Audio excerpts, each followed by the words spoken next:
Alors, donc, je vais lire avec vous, en fait, le cours que je vous propose sur le produit scalaire. Donc, le produit scalaire, en fait, tout simplement, qu'est-ce que c'est? Ce que j'expliquais à vos camarades, c'est que nous, on connaît la multiplication entre deux nombres. Par exemple, le produit de deux nombres, donc c'est le résultat de la multiplication, c'est 2 fois 3, et puis 2 fois 3, par exemple, ça fait 6. Le produit scalaire, c'est la multiplication entre deux vecteurs. C'est U scalaire V. Le signe de la multiplication de nombres, c'est un fois. Le signe de la multiplication de vecteurs, c'est un petit point qu'on met en bas ici. Et on appelle ça U scalaire V.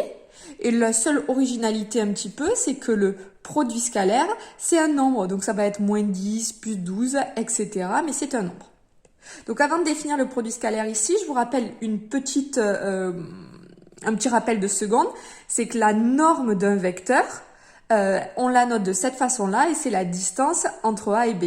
En effet, un vecteur c'est défini par son sens, sa direction et sa norme. La norme d'un vecteur, c'est sa longueur. Et puis j'en aurai besoin dans un petit moment. Je vous rappelle que la norme d'un vecteur, c'est égal à racine de x au carré plus y au carré. Donc ça, en effet, si j'ai un vecteur ici U, par exemple, ses coordonnées, alors ici ça serait 1, 2, 3, 4 à peu près, et puis 2. 4, on va dire, hop, ici 4, ici 2.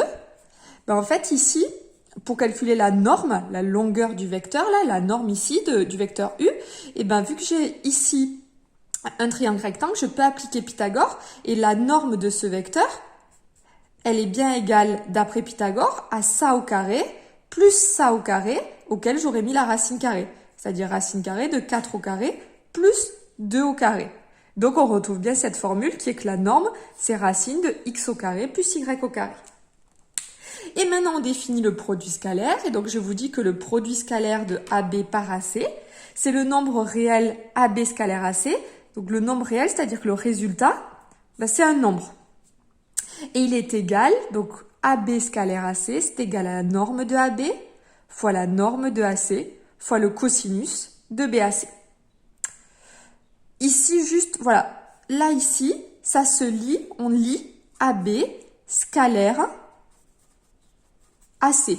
Comme la petite croix de la multiplication qu'on lit fois, ce petit point, on le lit scalaire. Si un des deux vecteurs est nul, bien évidemment, ça voudra dire que la longueur ici sera égale à 0, et donc le produit scalaire sera égal à 0. Ça ne devrait pas vous poser souci.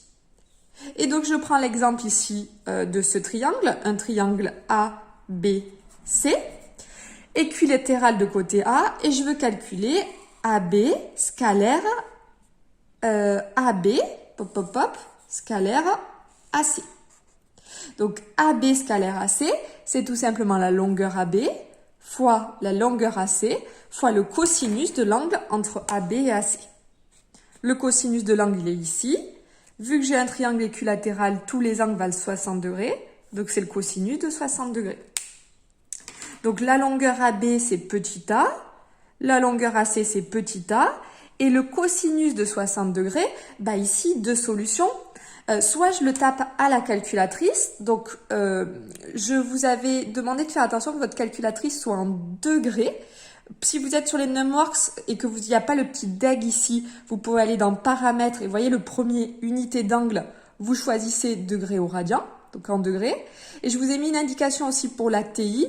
Et si vous avez le moindre souci pour les autres calculatrices, vous pouvez soit taper sur Internet, mettre en degrés avec la marque de votre calculatrice, soit m'écrire un mail et je vous aide.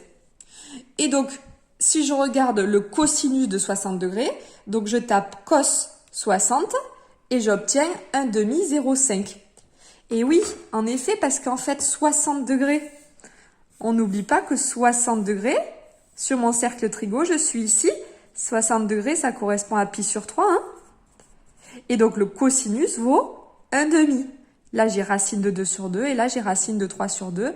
Je vous ai remis un petit tableau ici. Ça, ne le recopiez pas dans le cours, c'est inutile. Le cosinus de 60 degrés, ça fait bien 1 demi. Donc, on obtient A fois 1 demi, c'est-à-dire A carré sur 2. Voilà donc pour le début sur le produit scalaire, ce que vous devez faire. Et donc vous allez vous entraîner avec des petits exercices de base et ensuite des petits exercices compliqués. On n'est pas sur quelque chose de très facile, ça s'est plutôt bien passé avec les autres en classe. J'espère que ça se passera aussi bien avec vous à distance. En tout cas, il faut pas hésiter vraiment à me contacter s'il y a quelque chose qui vous a posé souci. Allez, bon courage!